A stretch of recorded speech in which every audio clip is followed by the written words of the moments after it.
Hello, everyone. So my name is Rosseel. I'm from Thermo Scientific. I'm part of the medical affairs team. And today I'm going to talk to you about the role of molecular diagnostics in today's cancer care, because it's quite essential to look into diagnostics, because if we look at precision medicine, it really can't fulfill its promise without the correct diagnostics in place and with equal access everywhere. I wanted to start, talking about access, I wanted to give a perspective from the Slovakia standpoint. So this is a publication from 2021 by FPA and by IconPath, giving an overview of Europe and access to either single gene testing or multi-gene testing. So as you can see, let me just try the pointer. Okay, the pointer doesn't work out to me. So on the left side, on the A, you can see the access in Slovakia for single biomarker testing, and in the B, you can see for multi-biomarker testing. So both are in red, actually, which doesn't mean that you don't have access to single biomarker testing, of course, but it means that on a specific region, a specific labs, it's not an equal access across the country. If you look at the table on the right, there we're looking into access to precision medicine specifically. You look at the number of reimbursed medicines, you can see that Slovakia is quite low in the list with the number of targeted therapies that are currently reimbursed if you compare to the other European countries. Then, now that we have this perspective of how it is in the country specifically, I wanted to give you a broader overview of the trends that we see in the oncology market. So first of all, there are more targeted therapies coming. Either tumor agnostic, so meaning a biomarker across multiple cancer types, or tumor-specific therapies. Already for non-small cell lung cancer, this trend was on the rise, but also for other tumor types, we see more targeted therapies coming. Also, combinational therapies of targeted therapies are on the rise. A second trend that we see is that targeted therapy is coming earlier stage in the disease. So whereas priorly it was mainly in the advanced metastatic setting that we were looking into precision oncology, we're going to earlier stages of the disease. For example, for EGFR TKI treatment that is now approved in earlier stages. Another thing that we're seeing is reflex testing, which implicates that we're not waiting for an oncologist to ask for specific biomarker testing, but that it's actually the laboratory that can ask for specific tumor testing. Then lastly, the last trend that I wanted to highlight was liquid biopsy. So liquid biopsy is not new, of course, and the number of applications for which it can be used is also growing. Reimbursement is for sure a hurdle in liquid biopsy, as it tends to be slightly higher in price if we compare it to solid tumor testing. The number of indications can also be quite large, so it can be used either for MRD detection. I think in the terms of therapy-resistant testing, for example, in triple-negative breast cancer, for ESR1, for example, there are new indications. So there are multiple indications on the rise for liquids. So I told you that the number of targeted therapies is increasing. So here an example, and specifically the biomarkers in non-small cell lung cancer. As you can see, in blue, the FDA-approved targeted therapies, and you can clearly see that it is increasing across the number of years, and it keeps expanding, of course, the list. Going further specifically then on the non-small cell lung cancer, I wanted to give this overview from ESMO. This is a report that came out in 2024 from the Precision Medicine Work Group, where they gave a new list of indication, a new list of biomarker that needs to be tested for the SCAT scoring 1 and 2, whereas really for the SCAT testing 1, it is recommended to test these biomarkers in a routine setting. As you can see, the number of genes that need to be tested is quite large. And as you can expect, if you are willing to apply single gene testing, it will take a lot of time, it will take a lot of resources. I also wanted to give another example in a different malignancy. So this is for ovarian cancer. So as you know, there's of course testing for BRCA1 and 2, but also on the list is HRD testing. And HRD testing is complex biomarker testing. You can't do it with single gene testing. So you need to look at novel molecular approaches to be able to determine if your patient has HRD deficiency, yes or no. And there are implications, of course, because if you find a patient that is HRD deficient, they are eligible for PARP inhibition treatment, and you want to assure that you reach all the potential patients that are eligible for the therapy or that could benefit from the therapy.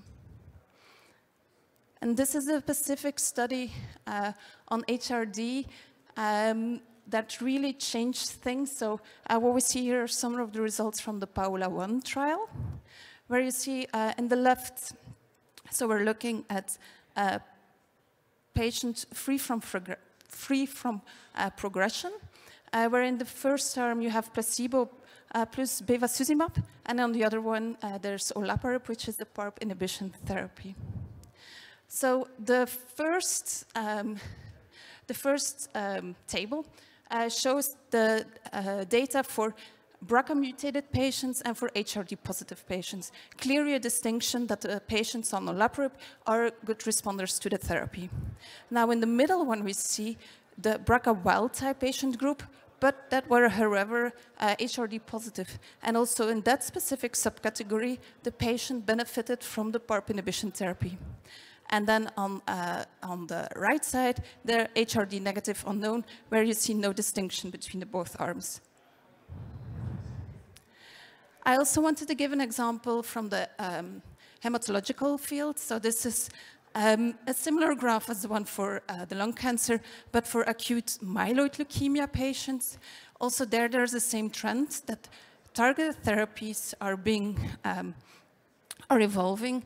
For example, for the IDH1 muted patients or for FLT3 ITD or TKD mutations, there are targeted therapies.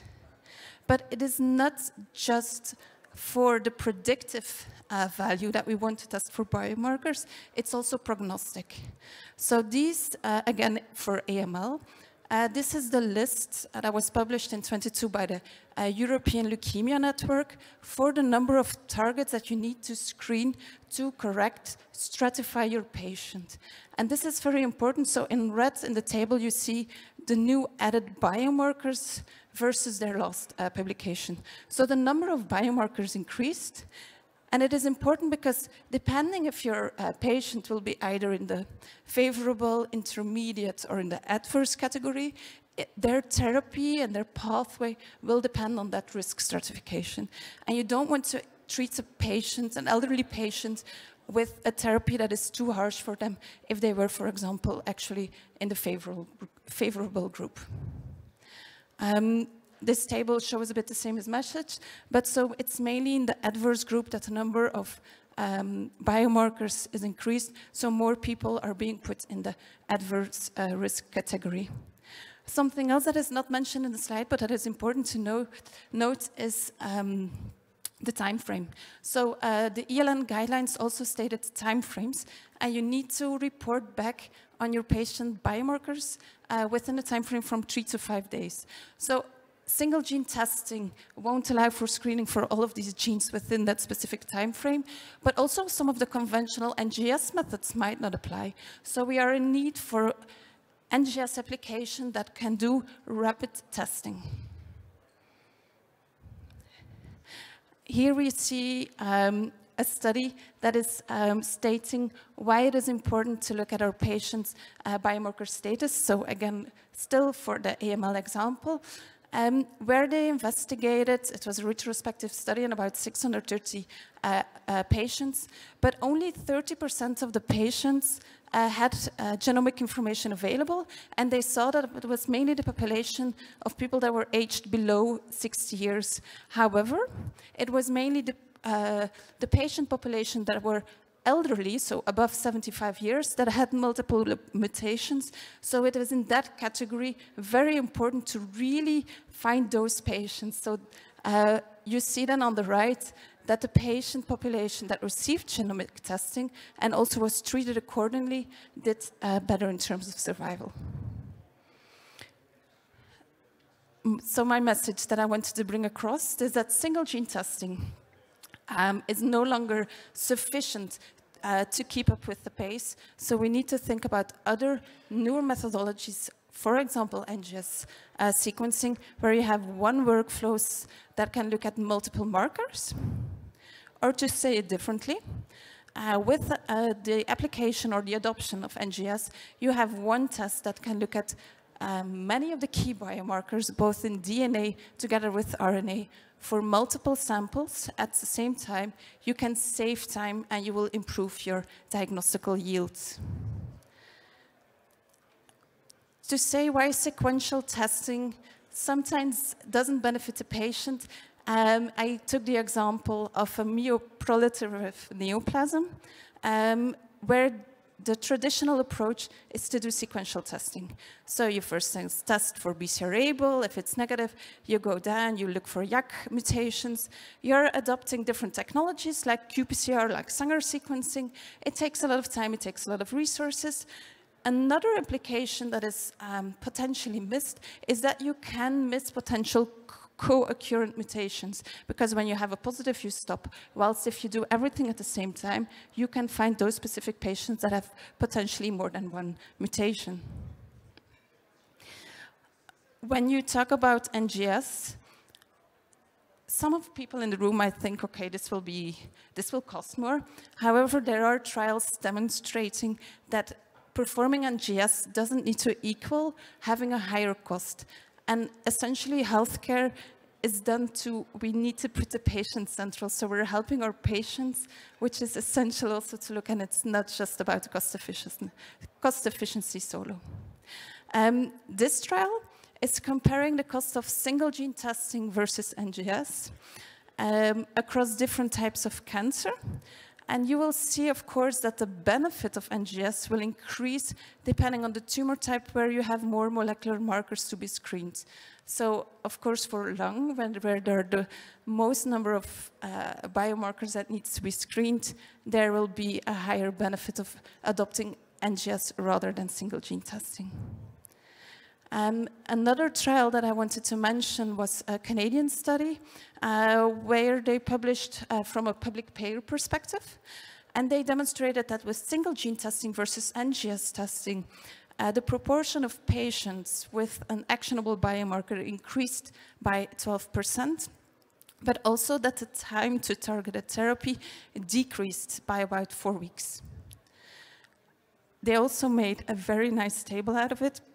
And I like it because it shows the difference between either treating, I need to mention this is a case example, all the data is coming from non-small cell lung cancer patients. It is the difference between either treating 50% of your population with NGS, comparing it to 70% of your population. And you will see in green that the cost of your NGS will, of course, increase because you're testing for more patients, but the total cost of everything together will decrease. And on the right, they're including also the cost of delayed care, which is essential because you need to look at a global perspective. So if you also take into account the cost of delayed care, you will see again a reduction in the total cost, even though there is an increase of the cost of the NGS itself.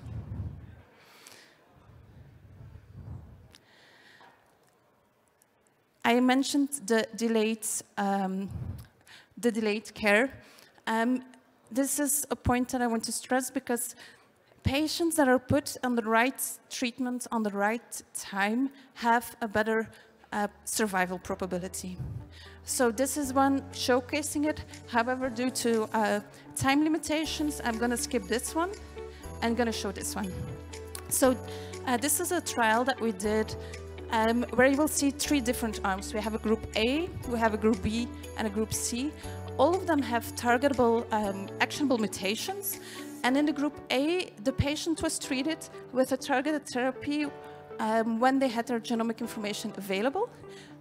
Group B was first put on chemotherapy or immunotherapy, and then was switched back to once the genomic data was available, and then the third group never switched back. And you can clearly see that after 2 years post-initial treatment, Group A had about a 22% higher probability of survival versus Group B, and even 35% versus Group C. So, to end,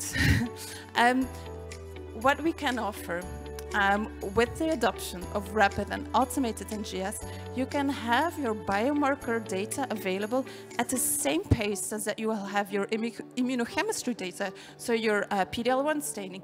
You will have it within a time frame from 1 to 3 days, and you will get a complete set of information that you can bring back to your pathologist, that the pathologist can bring back to the oncologist with a report, and that can make an informed decision for that patient specifically.